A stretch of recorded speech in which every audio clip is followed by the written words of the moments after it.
Bismillahirrahmanirrahim. Assalamualaikum warahmatullahi wabarakatuh. Bismillah, alhamdulillah, Warahmatullahi wabarakatuh. quwwata illa billah, Muhammad ibn Abdullah, wa alihi wa ashabihi wa walah wa ba'du. Puji dan syukur, marilah kita panjatkan kepada Allah Subhanahu wa Ta'ala. Salawat dan salam semoga tercurah limpahkan pada junjungan kita Nabi Muhammad sallallahu alaihi wasallam. Kita awali kuliahan ini dengan bismillah. Bismillahirrahmanirrahim. Bismillahirrahmanirrahim. Gimana kabar semuanya? Sehat ya?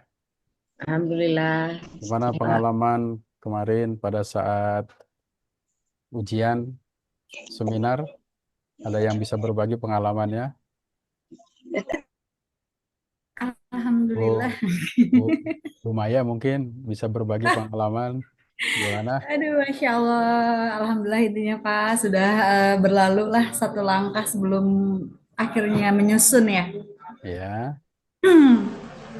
ada Alhamdulillah Maya, untuk Maya Alhamdulillah hanya sedikit revisi judulnya jadi hanya ditukar saja gitu seperti itu kemudian ditambahkan jadi dapat arahan dan bimbingan juga kemarin dari dosen penguji. Seperti itu Bapak mungkin untuk tapi Maya. yang jelas harus memahami dulu permasalahannya ya. Siap. Masalahannya, kemudian juga analisisnya. Karena yang penting bagi kita adalah memahami masalah dulu, kemudian analisisnya menggunakan apa. Ya. Nah, kadang-kadang memang ada beberapa teman-teman mahasiswa itu kadang-kadang nggak paham juga masalahnya apa. Nah, kalau tidak paham masalahnya, ya bagaimana mau menyelesaikannya. Bagaimana Kadang-kadang menyelesaikan benar Bapak? dosen juga malah tidak paham gitu. Assalamualaikum Pak Edi, Assalamualaikum warahmatullahi wabarakatuh, Pak Ali. baru Wah, gabung. punten, suaranya sepertinya agak kurang ini Kurang ya? volumenya. Gitu iya, Kurang Bapak. jelas ya? Jelas nggak? Nah, ya, kalau ini agak jelas ya. Ya, jelas ya. Sekarang jelas Teh. Lebih jelas ini nggak?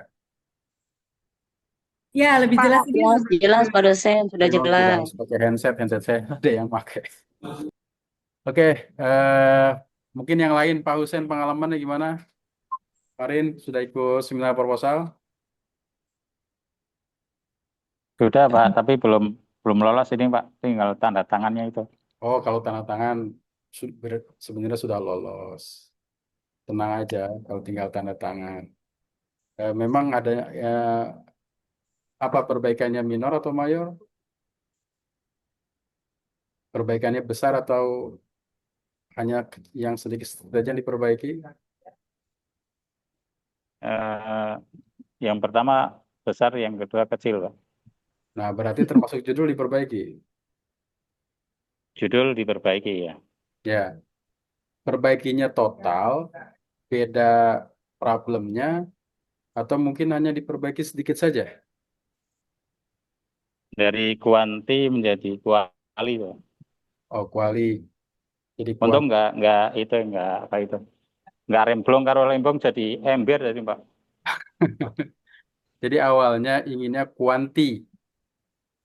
Ininya kuali, Oh, tapi kuali. ternyata ternyata di judulnya itu masih golongan kuanti. Ya, mungkin salah satunya adalah eh, ketidakpahaman terhadap analisis apa yang mau diteliti. Memang seperti itu. Sebenarnya dosen-dosen juga mengarahkan ke kuanti. Terkadang memang teman-teman mahasiswa nggak percaya diri duluan kalau kuanti, takut-takut begini ya. Yang penting sebenarnya ketika kita memahami alat analisisnya apa, ya insya Allah nanti akan bisa. Karena sekarang ini sudah banyak alat bantu, Pak. Dari alat bantu untuk menghitung, kalau dulu harus pakai SPSS, sekarang juga Excel Analysis juga cukup gampang sekali ya. Itu hampir sama tugasnya dengan fungsinya dengan SPSS. Terus kalau menggunakan kualitatif juga sebenarnya harus juga mewajibkan wawancaranya itu harusnya di NVivo, namanya ada aplikasi NVivo. Nah, mungkin itu harus dipelajari dulu. Jadi ada wawancara, nanti ada eh, word map. Jadi aplikasi itu bisa membuat map terkait dengan wawancara. Jadi muncul mapnya apa gitu. Apalagi sekarang banyak sekali ya AI itu sangat membantu sebenarnya, bisa dijadikan teman, bisa dijadikan mitra untuk membantu penulisan saudara. Ya, jadi eh, kalau sudah selesai, selamat ya Pak Hussein. Tinggal nanti memahami problemnya dan analisisnya apa yang harus dilakukan. Nanti akan kita bahas itu ya. Kemudian yang lain bagaimana? Ada yang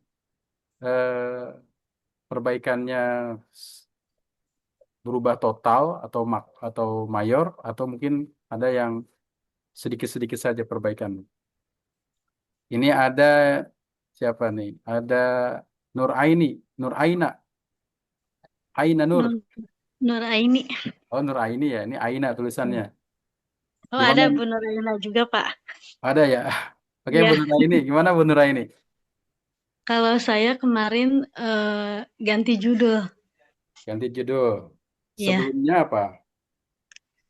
Sebelumnya kualitatif juga. Terus kemarin karena menurut penguji apa namanya tidak masuk ya, Ya, jadi lebih baik ganti judul aja gitu. ya, ya sebenarnya ganti judul itu sebuah yang biasa saja. Jangan Iya. sampai saudara-saudara eh, menjadi tidak percaya diri. Karena kan ini lebih cenderung pada ketersambungan ya. Artinya bisa saja tadi Ibu Nuraini itu sebenarnya memahami masalahnya begini, tapi kadang-kadang dosen belum mampu memahaminya. Nah, Assalamualaikum Pak dan dosen. adalah penjelasan-penjelasan, salam, penjelasan-penjelasan yang mungkin diarahkan Assalamualaikum Pak dari awal dosen. kualitatif jadi kuantitatif. Waalaikumsalam Bu Ria April. Ya, mungkin yang lain ada lagi. Kalau perbaikan-perbaikan itu sangat wajar, ya. Nanti proposal-proposal yang saudara buat, yang kemarin sudah diperbaiki oleh direview ya oleh masing-masing dosen penguji, harap itu dicatat baik-baik untuk perbaikannya. Ketika itu nanti sudah ditandatangani oleh penguji ya dalam verifikasi, maka saudara berita acara itu eh, bisa saudara pegang, kemudian dikopi ya, dikirim ke bagian administrasi. Nah, perbaikannya silahkan saudara lakukan dan jangan lupa upload di link yang saya berikan ketika memberikan tugas UTS. Cuma centangnya adalah UAS. Berarti teman-teman semua nanti sudah dinyatakan lolos ya. Tinggal menyesuaikan terkait dengan tulisannya. Nah, kemudian terkait dengan judul, jangan juga menganggap bahwa judul itu sebuah yang final. Karena dalam proses pembimbingan, ketika arahnya ada ketidaksesuaian, maka bisa saja ya judul itu dirubah. Yang penting substansinya, ya, substansinya pada isi. Nah, substansinya pada pertanyaan. Kemudian substansinya juga pada literatur review, ya, literatur review, daftar pustaka, literatur review terkait dengan landasan teori. Itu juga bagian dari literatur review ya. Landasan teorinya juga harus kuat dan ada pertanyaan dari permasalahan. Nah, permasalahan itu ya yang memang saudara harus jawab. Karena itu sih saya berharap ketika saudara judulnya sudah oke, sudah baik ya, ketika merumuskan masalah jangan terlalu melebar. Jadi fokus pada masalah yang saudara hadapi. Dan semakin fokus itu semakin baik sebenarnya. Ya, jadi kalau semakin fokus itu semakin baik. Kenapa? Karena penelitian itu yang baik itu ya yang fokus pada masalah-masalah yang sudah dibuat atau masalah-masalah yang sudah ditentukan. Ya.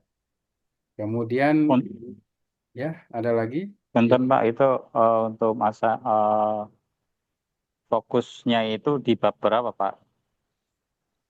Jadi yang disebut dengan skripsi itu adalah satu kesatuan, ya, utuh. Mulai dari mana? Eh, ini ada, apa ya? Apakah ini ada mata kuliah statistik pendidikan ya? Nggak ada ya? Yang semester sekarang nggak ada, Pak. Oh, iya, ini tiba-tiba ada notif ini. Oke, kita lanjutkan lagi. Fokusnya itu sebenarnya yang disebut dengan skripsi itu adalah seperti batang tubuh suatu kesatuan, ya, terkait dengan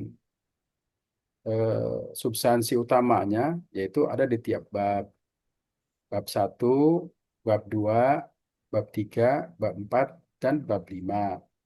Bab 1 itu sangat terkait dengan eh, pendahuluan, ya.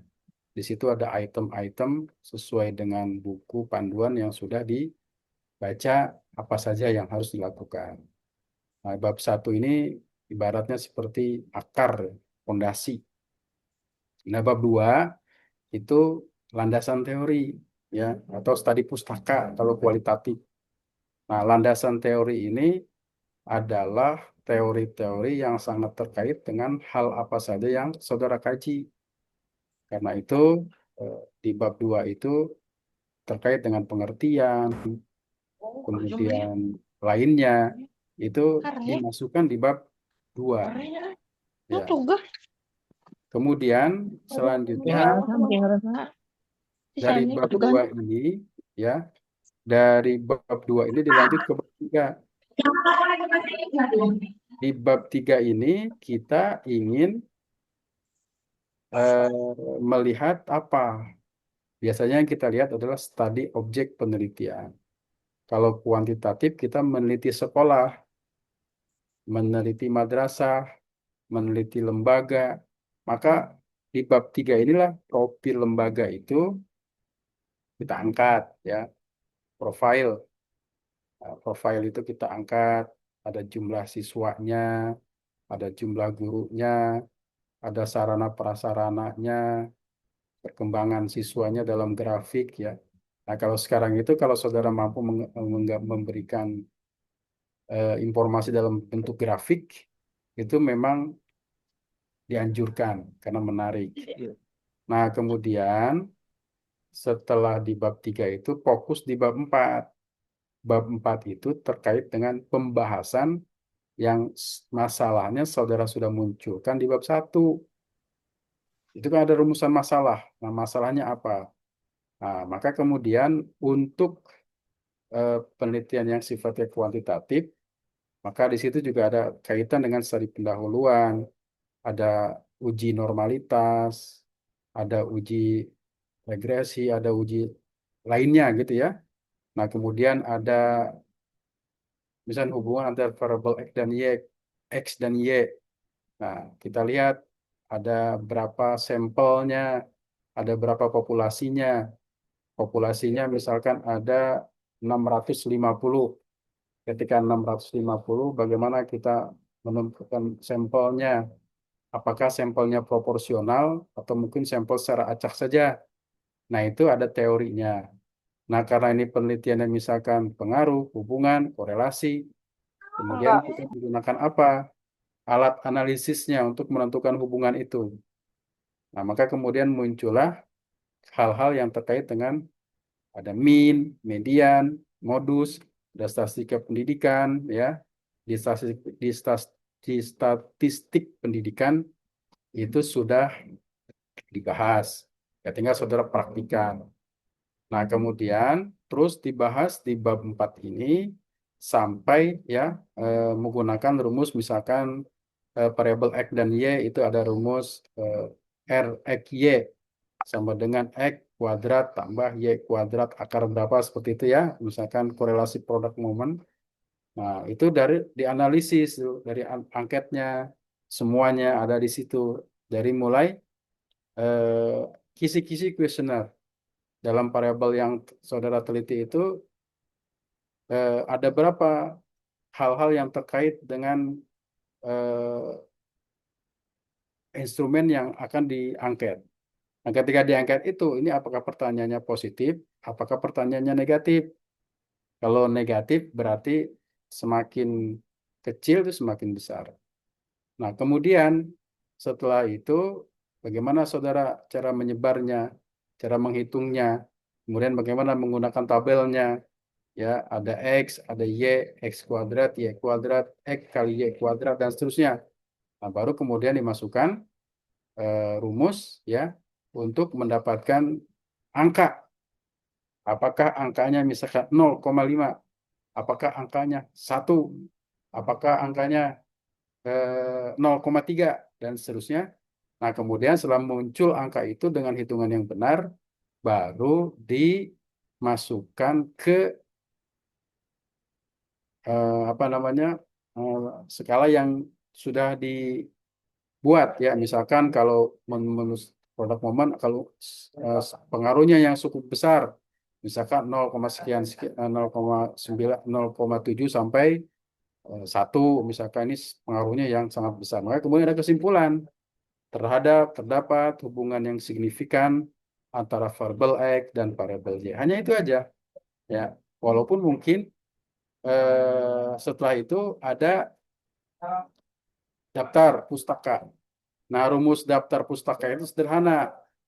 Apa yang saudara review di apa yang ada di catatan kaki, karena kita menggunakan American Ford Edition ya, edisi keempat, catatan kaki.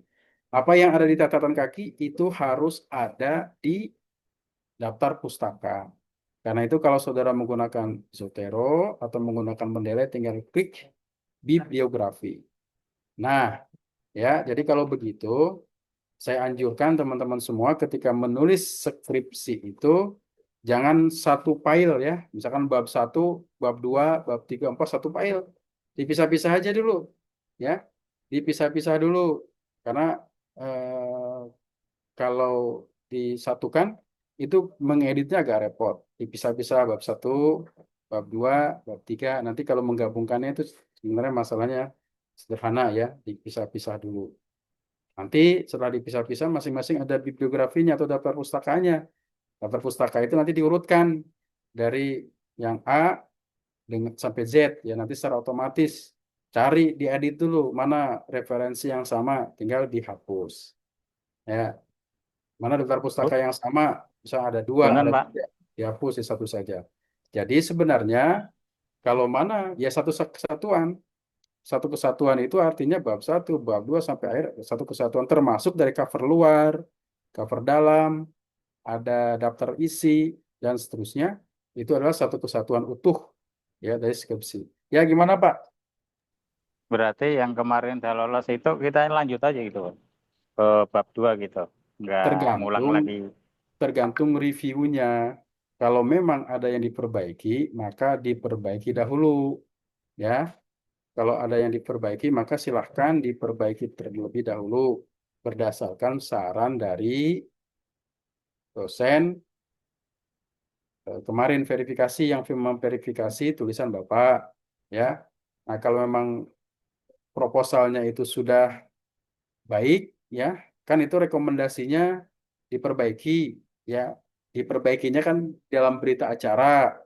Sementara proposalnya itu belum saudara perbaiki. Nah, maka proposalnya silakan diperbaiki. Tapi ketika menulis ya fokus di bab 1 karena yang disebut dengan proposal itu bukan bab 1. Walaupun intinya ada di situ. Jadi gitu ya. Mana proposalnya? Ini. Mana skripsinya? Ini. Skripsi dari bab 1. Proposal itu sebenarnya hanya bagian dari bab 1. Ya, kalau kita ingin menulis bab 1 dalam skripsi, nah itu bisa kita tuangkan kembali proposal itu dengan model penulisan skripsi. Jadi begitu Pak ya. Ada lagi Pak yang lain mungkin?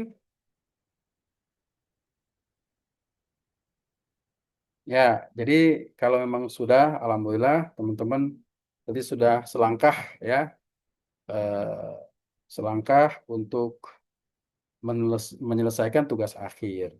Dan mudah-mudahan dimudahkan ya, dimudahkan, kemudian juga memiliki catatan-catatan yang segera diperbaiki ketika ada komentar dari teman-teman dosen ya. Jadi Izin Pak Dokter bertanya, ya silakan. keterkaitan kemarin habis, oh ya Pak Dokter ya, kan ada beberapa. Nah, setelah kita judul kita perbaiki dan apa tuh catatan yang ketika si penguji kita masukkan lagi ke baik itu ke pendahuluan, ke latar belakang atau mungkin ke yang lainnya, apakah kita koordinasi lagi ke penguji, apa cukup hanya ngisi di link yang tadi Bapak Dokter sampaikan? Demikian, terima kasih Pak Dokter. Ya, terima kasih. Ini pertanyaan yang bagus. Jadi, setelah proposal teman-teman semua kemarin direview oleh teman-teman dosen, ya, itu silakan saudara proposalnya perbaiki, dan setelah diperbaiki dikirim ke link paling tugas proposal tugas akhir yang saya buat, dan silahkan centang UAS. Itu berarti sebagai ujian akhir semester untuk mata kuliah proposal tugas akhir. Nah, adapun setelah berita acara itu dibuat dan ditandatangani, pada dasarnya semua mahasiswa itu sudah dinyatakan lulus ya untuk proposal skripsi, untuk judul skripsi. Nah, nanti dari bagian akademik itu akan menunjuk dosen pembimbing.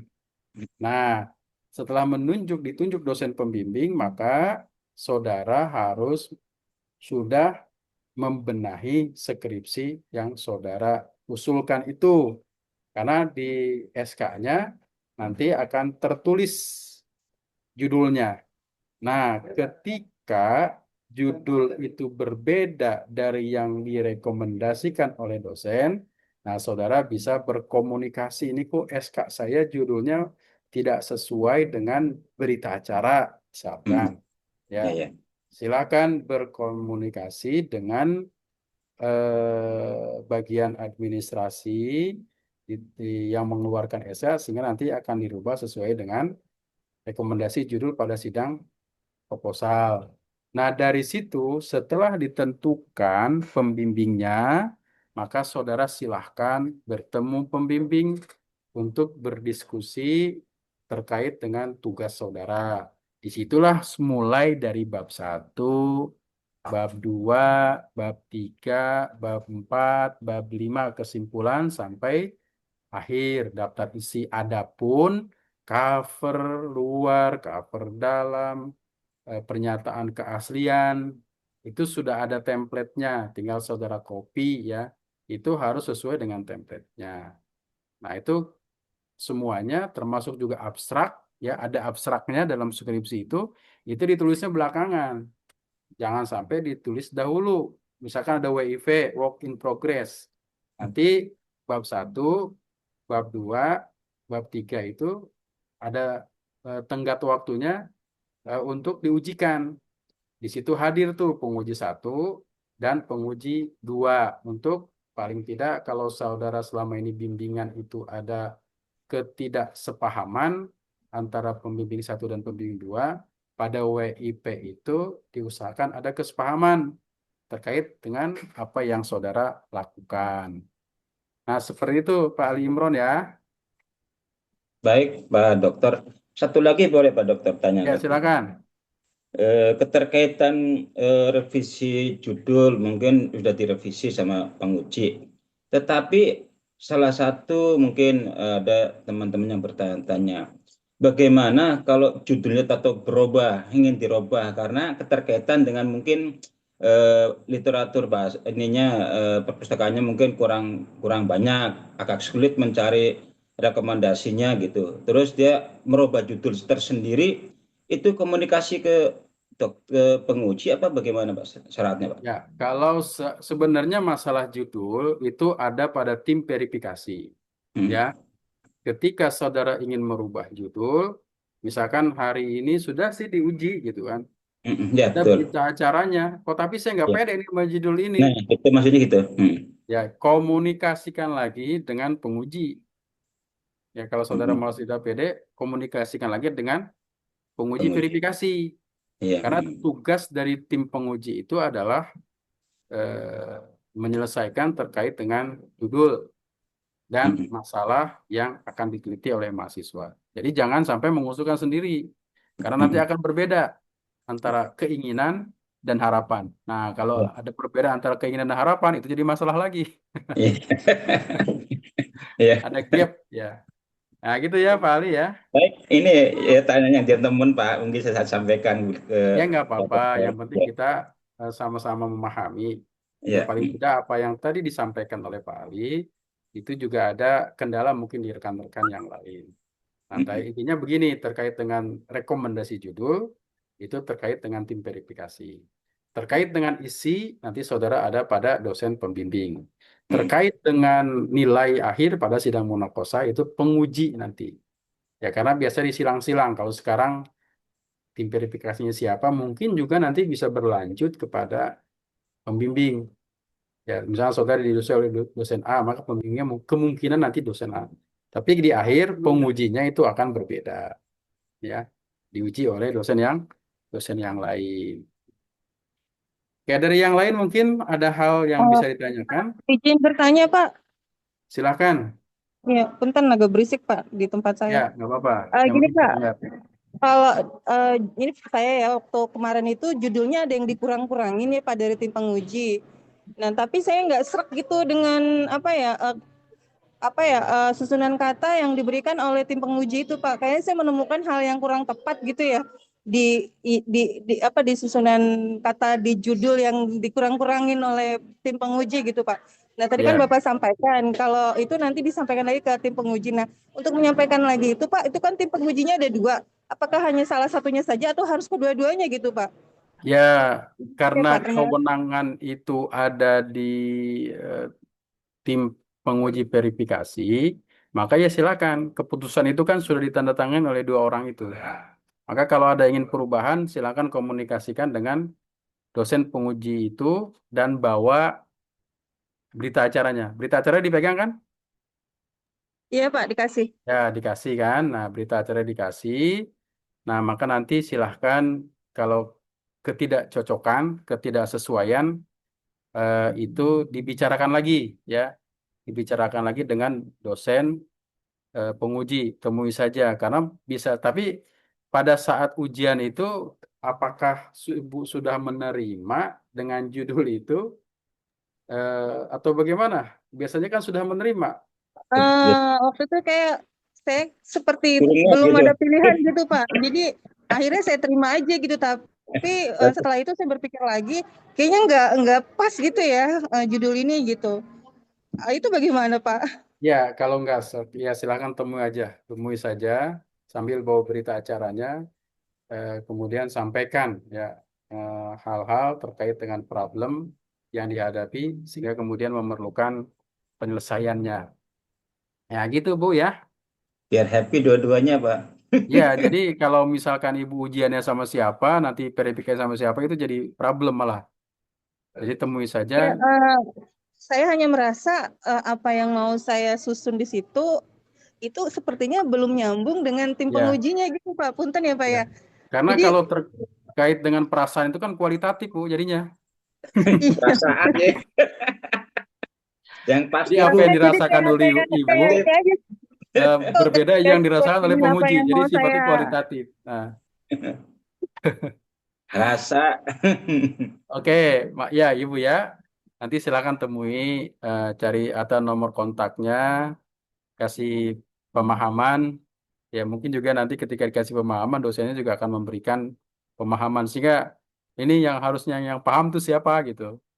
Ya karena memang dosen pun perlu membaca secara seksama, Betul. secara jelas ya sehingga benar-benar memahami problem. Dan kadang juga terkait dengan mahasiswa yang memiliki belum memberikan masalahnya secara jelas sehingga dosennya berspekulasi gitu. Ini Tapi sih ini Pak, tapi ya dari tim penguji sih alhamdulillah kemarin ya saya merasakan tim pengujinya itu sangat baik ya Pak ya. Proaktif gitu, kooperatif. Jadi sebenarnya nggak ada masalah kalau secara internal ya apa namanya dalam proses pengujian kemarin gitu. Cuman saya hanya merasa ada yang kurang aja dengan judul yang saya ajukan kemarin itu. Itu lebih ke situ sih Pak. Kalau untuk prosesnya ya, alhamdulillah semuanya baik-baik terima aja kasih. gitu. Ya Bu, berarti alhamdulillah dosennya kalau kooperatif. Jadi masalahnya ini ada di siapa sebenarnya masalahnya kan gitu. Nah, kalau seperti Ibu kurang pede dengan judul itu, ya berkabar dengan tim yang kemarin memverifikasi judul. Ya, sehingga Iya Pak, maksud terima Ibu kasih. apa? Ya, maksud Ibu apa dengan maksud dosen itu apa sehingga ada ketersambungan. Dan itu yang penting. Ya. Oke, dari yang lain ada lagi terkait dengan proposal kemarin? Bapak izin bertanya, Pak? Ya, silakan Bu Dede ya. Silakan. Iya, Pak. Eh, setelah kemarin kan banyak yang sudah selesai melakukan seminar proposal, terus juga saya agak ragu gitu Pak dengan lokasi. Alhamdulillah kalau misalkan di tim penguji itu sudah ACC gitu untuk di lokasi. Kebetulan saya di lokasi di PAUD gitu. Tapi setelah saya tanya teman-teman yang lain, ternyata penguji yang lain itu tidak membolehkan di PAUD. Jadi saya agak takut gitu Pak kalau misalkan nanti pas bimbingan ternyata diganti lagi gitu Ya. lokasinya. Bagaimana itu Pak? Ya, eh, ada kesepakatan ya ketika kita rapat dengan dosen untuk menentukan objek, ya. Ini sangat terkait dengan selingkung kita sebagai orang yang memiliki kemampuan atau proses pembelajaran di bidang pendidikan agama Islam. Nah, untuk pendidikan agama Islam itu ruang lingkupnya adalah mulai dari MI atau SD, SMP atau MTS, kemudian SMA, MA, SMK. Nah, kenapa kemudian PAUD itu sementara di tidak dianjurkan? Karena di PAUD itu ada jurusan tersendiri, PG PAUD atau PAUDI, pendidikan anak usia dini atau pendidikan guru anak usia dini. Nah, jangan sampai kita mengambil ranah mereka. Nah, kalau saya sih ketika Ibu nanti sidang pengujinya saya, maka langsung saya rubah itu objeknya. Gitu. Nah, ketika sudah diloloskan dengan eh, eh, tim verifikasi, saya juga khawatir nanti ketika di ujian harus dirubah lagi ke lembaga yang saya sebutkan tadi, mulai dari jenjang MI, TS, Alia, dan seterusnya. Nah, mumpung di awal, saya berharap objeknya dirubah. Ya, tapi eh, lihat saja nanti SK-nya ya. Kalaupun Ibu nanti ada perubahan, silakan kabari terkait dengan objeknya, baik dengan dosen yang memverifikasi maupun lainnya. Ya Bu ya? Berarti kalau misalkan dari awal saya konfirmasi ke penguji lagi gitu ya Pak. Kalau misalkan saya ingin mengganti objek gitu. Ya, bisa konfirmasi ke penguji ya, karena atau langsung saja objeknya saya ganti menjadi di mana gitu. Jadi sehingga Ibu tidak ujian lagi. Pak, ini objeknya saya ganti yang tadinya di PAUD menjadi di MI, MTS atau di mana. Kenapa? Karena ini ada kesepakatan dari tim dosen pada saat rapat sebelum melaksanakan ujian verifikasi untuk objeknya tidak di RA, di PAUD atau yang sejenisnya gitu. Ya Bu ya. Siap. Ya, Terima ini kasih Pak. bagian dari mekanisme skripsi ya. Punten Pak dosen, ini saya Ya, permasalahannya mungkin sama ya dengan II yang kemarin. Kemarin saya juga sempat bertanya. Saya kan di TPQ Pak. Saya gimana Bu? bertanya ke bos. Saya ini lagi ini tentang penelitian di TPQ saya. TPQ Nah, ya. kan saya bertanya, iya, katanya kalau TPQ gimana Pak dosen boleh apa tidak? Oh nggak apa-apa Bu katanya. Tapi ada juga kemarin dosen yang bilang, oh kalau TPQ tidak boleh gitu. Jadi itu gimana? Nah, kalau TPQ itu kan sebuah lembaga pendidikan yang bisa juga untuk melakukan kegiatan-kegiatan sejenis pengajian untuk usia. SD ada kan di TPQ? Ada Ya, jadi usia yang TK jelas sampai kalau SD. di TPQ kan ada yang SMP juga ada kan usianya? Ada, Pak. Iya, udah ada. Iya, jadi dideskripsikan yang di TPQ ini adalah usia apa, usia. Kalau memang itu jelas sudah TK atau RA, itu kan ada kelas A, kelas B. RA itu, Hmm, kelas A itu kalau tidak salah usia 4 sampai 5 ya. Kalau B itu kan 6 atau mungkin disesuaikan lah dengan konteksnya itu. Itu kan berarti memang anak yang usia dini. Tapi kalau di TVQ, nah, di TVQ itu kan siswanya tidak harus anak seusia itu. Ada anak yang usia SD, ada anak iya. yang usia SMP, nah MTS itu kan ada. Nah, jadi silakan saja kalau terkait dengan TVQ. Karena itu sangat dianjurkan untuk menjelaskan nanti di bab 3 tentang study object. Ya, penelitiannya di mana. Itu Bu ya. Iya. Ya, baik Pak. Terima Ya, kasih. ya sama-sama. Ada lagi yang lain? Cukup ya? Ya, mudah-mudahan semuanya bisa apa dimudahkan ya. Nah, kalau judul itu kan hanya langkah awal. Kalau judul itu ke depan ya bisa berubah tergantung masalah. Nah, karena itu penting untuk memahami masalah. Nah, ini saya sedikit ya terkait dengan materi kita hari ini ya. Kita materi hari ini tentang ini ada metode penelitian skripsi dan artikel ilmiah. Ini sangat terkait juga dengan hal-hal yang sedang saudara teliti saat ini. Nah, ini penting kita memahami metode ya, memahami metode penelitian. Ini secara definisi bahwa metode itu adalah cara ilmiah. Ini cara ilmiah. Ciri-ciri ilmiah itu apa? Rasional, ya, rasional. Karena mendapatkan data itu harus rasional, harus dilakukan dengan pola-pola tertentu, dengan tujuan tertentu. Nah, metode ilmiah itu ya bisa juga dimaknai sebagai roadmap, peta jalan. Nah, kalau kita mau bikin kue nih, ibu-ibu bikin kue, maka metode itu resep ya. Misalkan cara membuat donat ya, gula 1 kilo, telur berapa butir gitu kan. Itu jelas ukurannya. Nah, berapa butir ya. Tambahkan apa-apa sehingga akan jadi. Takutnya khawatirnya menggunakan resep yang berbeda yang jadi bukan kue yang diharapkan itu. Nah, itu juga bisa terjadi kalau memang metode penelitiannya berbeda. Karena itu kita betul-betul harus memahami metode penelitian. Nah, kemudian ini ya dalam konteks referensi Sugiono 2019 terkait dengan apa itu metode penelitian. Ya, jadi kalau kita berjalan maka ada rambu-rambunya. Kita mungkin merencanakan kalau mau ke Bandung itu lewat mana ya yang enak ya, apa lewat puncak atau lewat mana. Itu rambu-rambunya. Ya, jangan sampai kita mau ke Bandung ya, masuk tolnya beda ke arah Banten misalkan. Itu kan sulit muternya. Nah, itu jadi gambaran-gambaran kita menulis harus sudah muncul ketika perencanaan mapnya. Mapnya itu bisa metodenya.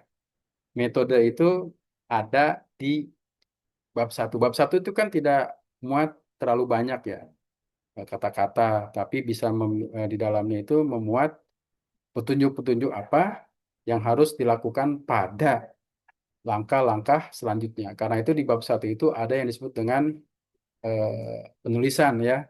Rencana penulisan itu ada bab 1 membahas apa, bab 2 bahas apa, bab 3 apa, bab 4 apa. Yang enak itu sudah bab 5 dengan kesimpulan. Kesimpulan itu sangat tergantung dari pertanyaan. Ya, jadi teman-teman semua nanti kalau ketika menulis skripsi, kesimpulannya lihat pertanyaannya. Pertanyaannya apa? Nah, kesimpulan itu menjawab pertanyaan dalam kalimat yang sederhana. Bahasannya sih boleh berhalaman-halaman, bisa 100 halaman, tapi kesimpulannya paling sedikit. Nah, kesimpulan itulah kemudian dituangkan dalam abstrak. Ya, di abstrak itu ini sebenarnya penting juga belajar menulis abstrak. Identitas saudara, dosen pengujinya siapa, judul penulisannya apa, mengapa judulnya itu penting, ya, menggunakan model penelitian apa, kemudian hasilnya apa dalam satu lembar. Jadi begitu tulisannya banyak, abstraknya cuma satu lembar. Tulisannya spasinya satu spasi, ya, dengan format sama, atas 4, kiri 4, maaf, kiri 4, bawah 3, kanan 3 senti. Nah, itu model penulisannya. Nah, jadi penting juga memahami tentang abstrak. Nah, kita kalau mengibaratkan dalam Al-Quran itu ada Umul Quran, Al-Fatihah, ya kan? Abstrak Al-Quran itu ya Al-Fatihah. Ya, tapi kita tidak menyamakan itu. Nah, paling tidak itu hanya gambaran sederhananya.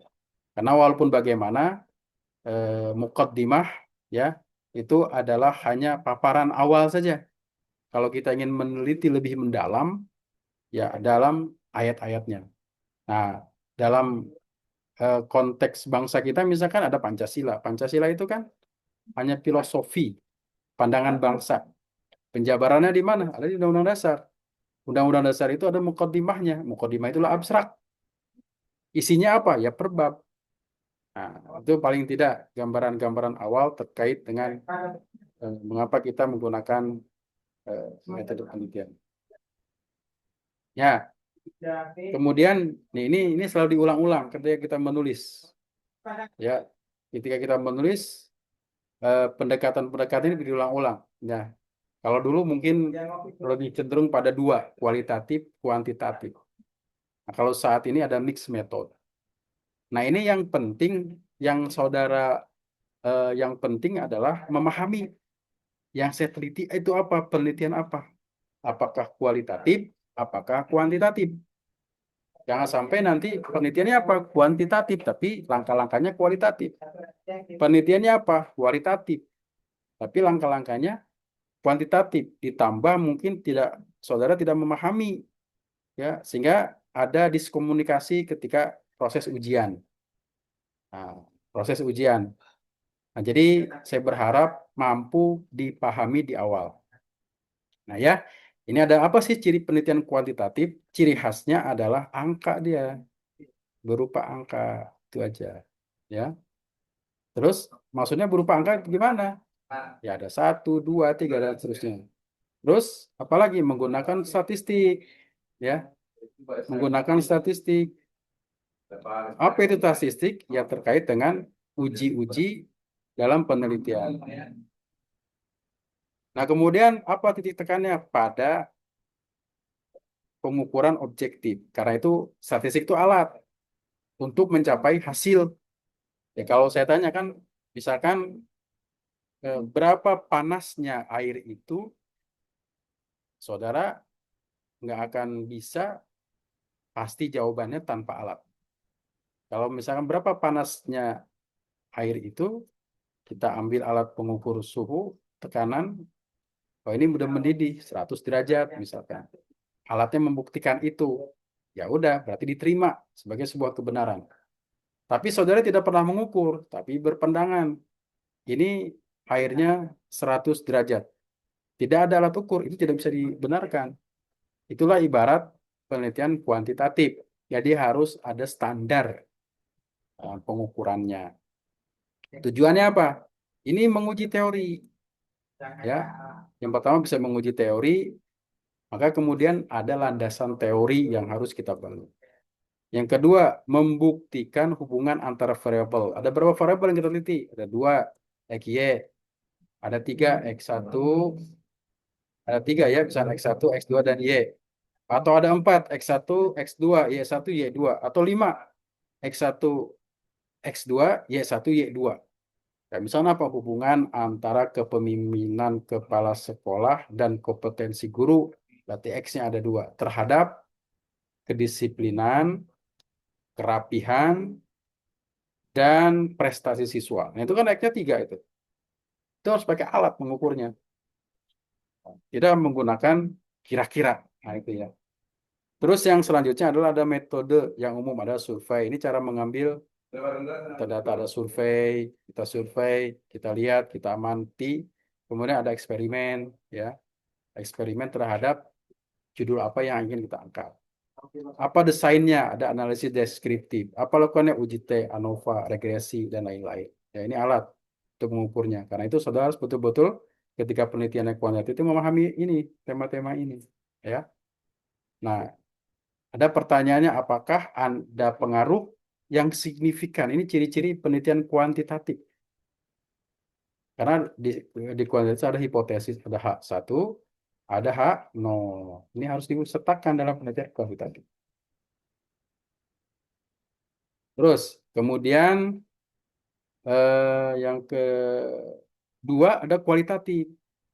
Nah, ini biasanya orang-orang yang males menghitung, ya bukannya males ya bahasa, bukan, mohon maaf, bukan males. Orang yang apa namanya kurang suka dengan hitung-hitungan, saya mau kualitatif saja karena tidak terkait dengan hitung-hitungan. Nah, kemudian ada pertanyaan, apakah yang mana yang lebih baik? Apakah kualitatif atau kuantitatif? Ya, pertanyaan tidak begitu. Kedua penelitian ini sama-sama direkomendasikan. Tidak ada yang lebih baik antara kualitatif dan kuantitatif. Hanya perspektif saja. Ya, sama-sama penelitian, sama-sama direkomendasikan. Cuma caranya berbeda. Nah, kalau kuantitatif tadi terkait dengan positivisme, menghitung, maka kualitatif itu adanya ciri khasnya apa? Berupa kata. Ya, kata. Ada deskripsi. Dia angkat gitu ya. Misalkan tentang undang-undang guru dan dosen. Dikaitkan dengan kondisi saat ini. Ya, misalkan hubungan antara, bukan hubungan, konsep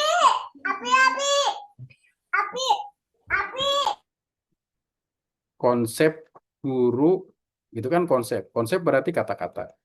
Peran, perspektif, apalagi. Eh, sebuah deskripsi, apalagi itu. Itu terkait dengan kata-kata. Maka itu harus pahami dulu kata-kata, jangan sampai saudara ingin mengajukan kualitatif tapi bahasanya kuantitatif. Itu juga salah. Maka kemudian ada teman-teman dosen itu yang mengarahkan, kalau penelitian kuantitatif arahnya ke sini, kalau kualitatif arahnya ke sini. Apa tujuannya? Memahami makna, pengalaman, dan persepsi. Kalau makna, pengalaman kan sangat subjektif. Setiap orang nggak akan sama pengalamannya, berbeda-beda. Karena terkait dengan rasa, terkait dengan eh, objek, ya, terkait dengan memahami fenomena, memahami sesuatu. Nah, itulah kualitatif. Metode umumnya adalah studi kasus, fenomenologi, ya. Misalkan kasus trans 7 dengan apa, itu juga fenomenologi, etnografi, grounded teori, ya, teori yang melatar belakangi dan segala macamnya. Nah, bagaimana kalau kualitatif? Ini ada sebenarnya ada wawancara, ya. Ya, ada wawancara, ada kuesioner. Kuesionernya tidak skala Likert. Kuesionernya bukan untuk menunjukkan setuju, sangat setuju, tidak setuju, ya, baik, sangat baik, baik. Nah, kemudian tengah-tengah itu tidak setuju, sangat tidak setuju, bukan begitu, karena itu ada angka-angkanya. Nah, tapi kalau itu wawancara, ada FGD focus group discussion. Setelah saudara dari kata-kata itu menemukan sebuah jawaban, nah, maka jawaban itu harus didiskusikan. Diskusikan apa? Bentuk forum, namanya forum grup diskusi. Jadi ketika saudara menulis skripsi kualitatif, ada temuan, maka temuan itulah yang kemudian harusnya didiskusikan. Ya, saudara menelitinya di mana? Di sekolah A. Nah, sebelum diadakan kesimpulan, undang guru, undang kepala atau pemangku kepentingan, undang siswa kalau memang ada kaitannya dengan siswa. Buat forum, fokus grup diskusi bahwa saya telah meneliti hasilnya seperti ini. Nah, ada nggak masukan? Nah, masukan-masukan itu dijadikan acuan, bahan untuk laporan, ya, melengkapi dari penelitian yang kita lakukan itu. Nah, karena itu fokus grup diskusi itu untuk penelitian kualitatif maksud lakukan. Jadi kalau kuantitatif itu mengukur, maka kualitatif itu bisa dijadikan sebuah pertanyaan bagaimana pengalaman mahasiswa dalam menjalani kuliah dari selama pandemi. Nah, misalkan kan pengalaman sangat subjektif. Ini penelitiannya kualitatif. Kalau kita ingin mengukur hubungan antara COVID terhadap kuliah daring mahasiswa, itu berarti harus ada kuantitatif. Nah, kemudian yang selanjutnya ya ada terkait dengan ketiga, yaitu terkait dengan campuran. Ya, campuran itu mixed method. Nah, ketika membahas tentang mixed method ini, maka penelitiannya adalah campuran. Cirinya apa? Menggunakan pendekatan kuantitatif dan kualitatif. Jadi kuantitatif dan kualitatif bersamaan. Ini juga boleh dalam mixed method. Tujuannya ada apa? Melengkapi dan memperdalam temuan data kuantitatif. Desainnya apa? Bisa sekuensial dan konkuren. Bisa dilakukan bersamaan. Kemudian contohnya melakukan survei kuantitatif untuk mengetahui tingkat kepuasan mahasiswa, lalu melakukan wawancara kualitatif untuk memahami arisan di balik angka-angka tersebut. Nah, jadi misalkan kita ingin meneliti ya tentang kepuasan mahasiswa, setelah dilakukan ternyata mahasiswa tidak puas. Muncullah kemudian kualitatif, kita wawancara sebagai bukti kenapa ketidakpuasan itu. Kita ambil sampel beberapa orang untuk kemudian diwawancara. Nah, inilah ya teman-teman sekalian perkuliahan kita pada hari ini. Ya, kalau ada hal-hal yang didiskusikan terkait materi kita, ya, disilakan. Ada lagi mungkin yang ditanyakan?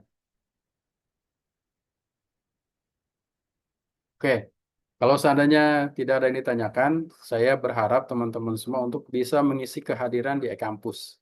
Silakan isi kehadiran materi yang tadi sudah saya upload di e-kampus, ya. Terima kasih semuanya atas kehadirannya. Mohon maaf atas kekurangan. Tetap semangat ya untuk melakukan penulisan skripsi. Nah, Amin. kalau saudara punya problem terkait dengan penulisan, ya bisa berdiskusi dengan saya. Ya, Baik, jangan sampai dibiarkan ada masalah sehingga skripnya tidak selesai-selesai. Ya, siap. terima kasih atas kebersamaannya. Mohon maaf atas segala kekurangan. Izin pamit. Akhirul kalam. Assalamualaikum warahmatullahi wabarakatuh.